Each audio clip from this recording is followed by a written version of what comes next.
오늘 말씀 11절 말씀 보시면은 마리아가 무덤 밖에 서서 울고 있더니 울면서 구부려 무덤 안을 들여다보니 라고 말하고 있습니다. 마리아가 무덤가에서 울고 있었다라는 것입니다. 마리아가 이렇게 무덤가에서 울고 있는 이유는 예수님의 시신이 없어졌다고 생각했기 때문입니다. 13절 말씀에서 그 모습을 볼 수가 있는데, 천사들을 만났을 때 천사가 여자여 어째 우느냐 그랬더니 여인이 말하기를 사람들이 내 주를 옮겨다가 어디에 두었는지 내가 알지 못함이니이다, 이렇게 말을 합니다. 누군가가 예수님의 시신을 가져갔다고 생각을 했고 여인은 그래서 안타까워서 울고 있는 것입니다. 2절 말씀에 보시면은 여기에서도 그런 비슷한 얘기가 나온 게 있습니다. 2절에 가면은 20장 2절에 보면 시몬 베드로와 예수께서 사랑하시던 그 다른 제자에게 달려가서 말하되 사람들이 주님을 무덤에서 가져다가 어디로 두었는지 우리가 알지 못하겠다, 이렇게 말을 합니다. 사람들이 주님을 무덤에서 가져다가 어디 두었는지 우리가 알지 못한다는 것입니다. 그래서 없어진 예수님의 시신으로 인해서 지금 마리아가 무덤가에서 울고 있는 것입니다. 만약에 예수님이 부활하신 것이 아니라면 아마 이 마리아는 아마 이렇게 평생 우울하게 살았을 것입니다. 왜 그러냐 하면 그만큼 여인은 예수님을 사랑했고 또 예수님은 그에게 그렇게 소중한 분이었기 때문에 그렇습니다. 만약에 부활이 없다 그러면 이 여인처럼 오늘도 예수님을 사랑했던 사람들이나 혹은 예수님이 인생에 그렇게 소중했던 사람들 혹은 주님을 위해서 인생을 드리고 수고한 모든 사람들은 평생 우울할 겁니다. 주님이 부활하지 않았다면, 그죠? 그 나의 모든 수고와 노력과 헌신과 또 이 모든 것들이 얼마나 허망하게도 느껴지겠습니까? 이 마리아는 무덤가에까지 와서 이렇게 울어했었던 것은 바로 그가 주님을 그만큼 사랑했고 또 예수님이 그렇게 소중했던 분이어서 그 예수님이 없어졌다는 사실 앞에서 그는 그렇게 울고 있는 것입니다.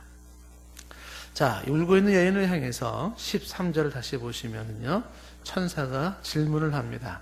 여자여 어찌하여 우느냐라는 이야기를 합니다. 왜 울고 있느냐라는 질문입니다. 이 질문에 대해서 예수님도 똑같이, 부활하신 예수님도 똑같이 질문을 합니다. 15절에 보시면은 예수께서 이르시되 여자여 어째 울며 누구를 찾느냐라는 말씀을 합니다.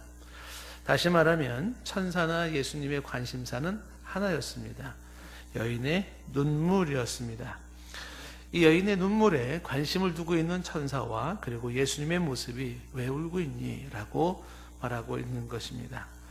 지금도 누군가가 예수님을 너무너무 사랑해서 울어야 하는 자가 있다면 주님은 그 눈물을 주목할 것입니다. 주님을 사랑하기 때문에 울어야 하는 그 가슴 아픈 모습이 있을 수가 있습니다. 그 눈물을 주께서 주목하시고 또 그에게 찾아가 주셔서 그를 만나 주시는 겁니다. 어째 우느냐라는 이 질문은 울고 있는 여인을 위로하는 말씀이기도 하지만 지금이 울어야 할 때인가 아니면 기뻐해야 할 때인가 라고 하는 질문의 의미도 담겨 있습니다. 즉 빈 무덤이라고 하는 것은 주님이 부활하신 것을 의미하기에 이것은 기뻐해야 할 일이지, 지금 이 빈 무덤이 바로 사랑하는 이의 실종으로 여겨져서 울어야 할 때가 아니라는 의미를 가지고 있습니다. 때때로 우리의 삶이 이 여인의 삶과 비슷할 수가 있습니다. 기뻐해야 할 때인데 우리의 짧은 생각과 혹은 믿음이 부족함으로 인하여서 슬퍼할 수가 있다는 사실입니다. 예수님은 살아계신데 마치 예수님은 죽어있는 분처럼 슬퍼합니다. 혹은 나의 등 뒤에서 나를 도우시고 계시는데 마치 그분은 어디론가 멀리 계시고 혹은 내 삶에 안 계신 것처럼 슬퍼한다는 사실입니다. 여인은 등 뒤에서 말씀하시는 분이 동산지기인 줄을 알았습니다. 그래서 15절에 말하기를 예수께서 이르시되 여자여 어찌 울며 누구를 찾느냐 할 때 마리아가 그가 동산지기인 줄 알고 라고 말하고 있습니다. 그러면서 말하기를 주여 당신이 옮겼거든 어디 두었는지 내게 이르소서 그리하면 내가 가져가리이다. 그 동산 얘기가 예수님의 시신을 어딘가 옮겨 놓았다고 생각을 했고 어디에 두었는지 알려주시면 내가 가지고 가겠습니다 라고 이야기를 하는 것입니다. 마리아는 여자입니다. 연약한 여자예요. 그리고 이 아침 일찍부터 새벽부터 여기 이렇게 무덤가에 나온다는 것은 매우 지치기 쉬운 상황입니다. 그런데 이 여인이 직접 예수님의 시신을 손수 가져가겠다고 말을 합니다. 어떻게 가져가려고 하는 것인가? 이 여인은 예수님에 대한 그 애정이 참으로 남달랐다는 것을 알 수가 있습니다. 비록 실체일지라도 시신일지라도 예수님은 소중했고 그 시신을 잃은 지금 그는 너무 슬펐고 그리고 그 시신을 어떻게든지 가져가고 싶었던 애절한 한 여인의 모습입니다. 20장 16절 말씀에 예수께서 이 여인의 이름을 부릅니다. 마리아야 라고 부릅니다. 그때 마리아가 돌이켜 히브리 말로 라오니라고 말을 합니다. 선생님이라고 말을 하는 것입니다. 예수님께서 이 여인의 이름을 불러주실 때 그때 여인의 눈이 열리게 되는 것입니다. 종종 예수님은 개인의 이름을 불러주시는 것이 성경에 나와 있는 모습입니다. 사오라 사오라 이렇게 이름을 불러주시고 혹은 삭개오야 이렇게 이름을 불러주시고 나다네라 이렇게 이름을 불러주시는 것입니다. 내 이름을 알고 계시고 내 이름을 조용히 부르시는 예수님의 모습입니다. 이렇게 여인은 예수님을 향한 애틋한 마음이 보여졌고 또 예수님은 이 여인의 이름을 친히 불러주는 모습 속에서 여인은 예수님에게 특별한 존재였고요. 예수님에게 이 여인 또한 특별한 존재였습니다. 두 사람의 이 특별한 모습을 주목해 볼 수가 있는 것입니다. 잠언서 8장 17절 말씀처럼 나를 사랑하는 자들이 나의 사랑을 입으며 나를 간절히 찾는 자가 나를 만날 것이라 말씀했는데 바로 그 모습입니다. 사랑하는 자여서 사랑을 입고 간절히 찾아서 만난 바로 그 모습이 여인의 모습, 예수님과의 모습입니다. 예수님께서 그 이름을 불러주실 때 여인은 눈이 열렸습니다. 살아나신 예수님을 보게 된 것입니다. 그녀는 너무 반가워서 예수님을 붙들고 싶었습니다. 너무 반가워서. 그러나 예수님은 만류하죠. 17절 말씀에 이유는 아직 예수님이 아버지께로 올라가지 않았기 때문에 만질 수 없다고 이야기를 하는 것입니다. 다시 말하면 지금은 예수님은 부활체로서 하늘로 올라가실 모습입니다. 하지만 마리아는 부활 전에 예수님으로 여기면서 그를 잡으려고 했어요. 그러나 주님은 제지하고 있는 것입니다. 부활하신 예수님, 손으로 만질 수 없는 그 예수님의 모습, 바로 이 모습이 또한 마리아를 비롯해서 그 예수님을 믿는 사람들이 훗날에 변화될 변화체, 부활의 변화체의 모습이기도 한 것입니다. 빌립보서 3장 20절 말씀에 사도 바울이 이렇게 얘기를 해요. 빌립보서 3장 20절 21절 말씀에 보면 그러나 우리의 시민권은 하늘에 있는지라 거기로부터 구원하는 자 곧 주 예수 그리스도를 기다리노니 그는 만물을 자기에게 복종하게 하실 수 있는 자의 역사로 우리의 낮은 몸을 자기 영광의 몸의 형체와 같이 변화하게 하시리라. 우리의 낮은 몸을 예수님의 영광의 몸의 형체와 같이, 즉 죽음을 이기고 부활하신 그 생명체와 같이 변하게 하시리라 말씀합니다. 주님을 만질 수 없는 것은 바로 주님의 이 부활체의 모습이 훗날에 또한 겪게 우리들의 모습이기 때문입니다. 요한일서에도 유사한 얘기가 나옵니다. 요한일서 3장 2절 말씀에도 보시면 요한일서 3장 2절에 사랑하는 자들아 우리가 지금은 하나님의 자녀라 장래에 어떻게 될지는 아직 나타나지 아니하였으나 그가 나타나시면 우리가 그와 같을 줄을 아는 것은 그의 참모습 그대로 볼 것이기 때문이라. 우리가 그와 같을 줄을 안다라고 이야기를 하고 있습니다. 자, 오늘 말씀을 한번 주목을 정리를 해보면 이렇습니다. 막달라 마리아는 부활하신 예수님을 만나게 된 모습입니다.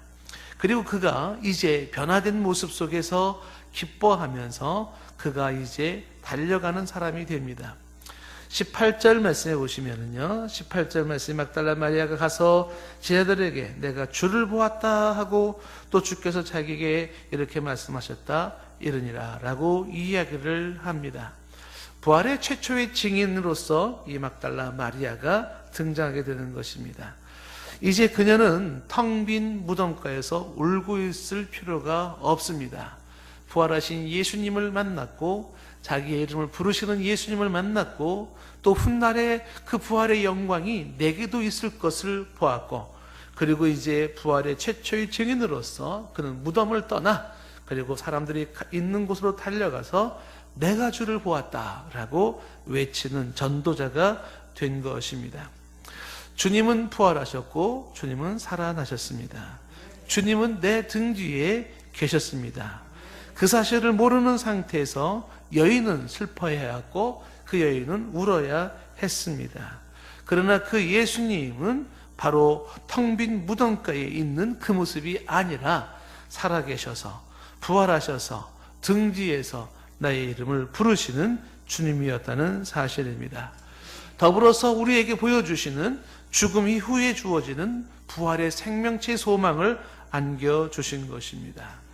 우리도 텅 빈 무덤가처럼 공허하고 낙이 없는 인생살이에서 마치 주님이 안 계신 것처럼 혹은 주님이 죽어 있는 것처럼 그런 모습 속에서 슬퍼하고 울고 있다면 오늘 이 부활의 주님을 만난 여인의 삶, 그 여인이 달라진 삶처럼 저와 여러분이 부활의 주님을 만나고 그 주님으로 인하여서 슬픔이 아닌 기쁨으로, 절망이 아닌 소망으로 우리의 삶이 바뀌어야 할 것입니다.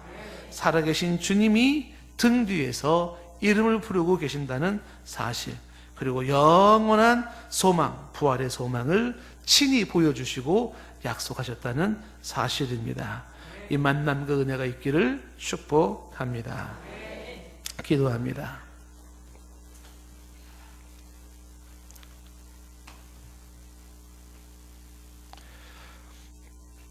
부활하신 주님은 죽어있는 분이 아니라 살아있는 분입니다. 욥과 같이 내가 이 육신을 벗을 때 육신 밖에서 내 주를 배우리라 말씀했는데, 하나님 아버지 오늘도 살아서 내 삶 속에서 조용히 말씀하시고 부드러운 손길로 인도하시는 주님을 저희들이 경험하게 하여 주시옵소서. 내 이름을 다소곳이 부르시면서 주님의 그 사랑의 마음을 보여주시는데 그것이 또한 우리가 확인될 수 있는 그런 믿음과 체험이 있기를 원합니다. 주 예수 그리스도처럼 영원히 죽지 아니한 죽음을 이긴 새 생명, 부활의 생명이 또한 우리의 영원한 소망인 것을 확인하며 기뻐하게 하옵소서. 예수님의 이름으로 기도드리옵나이다. 아멘.